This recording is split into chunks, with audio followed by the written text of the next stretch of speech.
santo ay siguradong walang mga gwardyang sibil. Kung mayroon man, hindi mabubuhay ng matagal ang mga iyan sa pangungulata.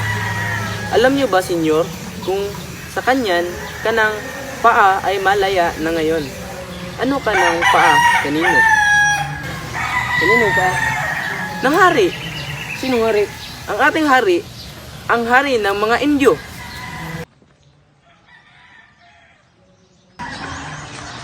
Saan ang iyong sedula?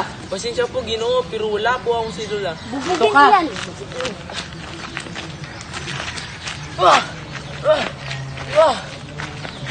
Ang sa susunod, wag mong kalimutang dalhin ang iyong sedula. Halika na.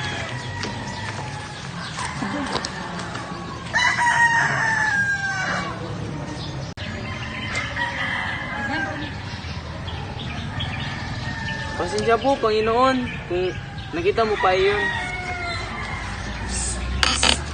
Bakit walang ilawan ang iyong kartel? Pasensya na po, pasensya. Gwardya! Gwardya! Anong nangyayari dito? Walang ilawan ang kanyang kartel. Dahil walang ilawan ang kartel ng kutsero, ay binugbog naman siyang muli ng mga gwardya sibil. Hawakan mo siya!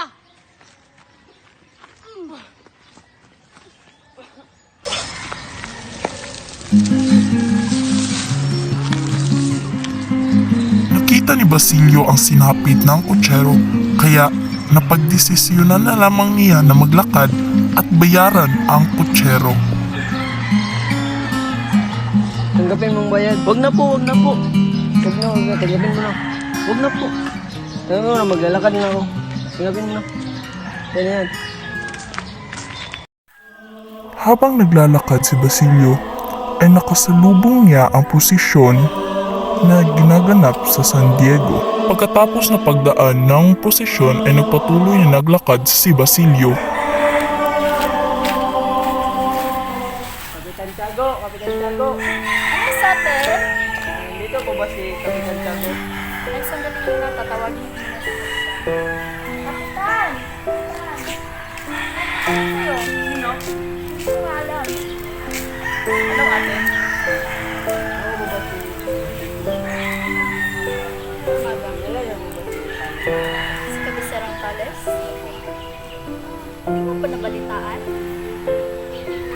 Matagal na siya nakakita ng mga Guardia Civil. Hindi kasi siya nakapag-ayod ng buwis. Kaya sa kasamang palad ay ipinulong siya at hindi siya pinatay.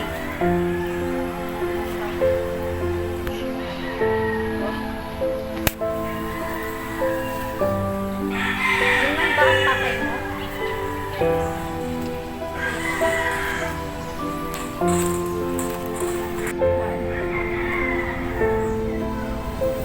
Oh, nakabalik na po pala kayo.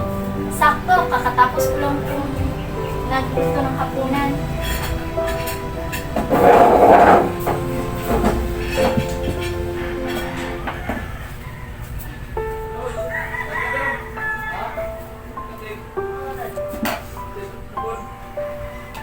Bakit po?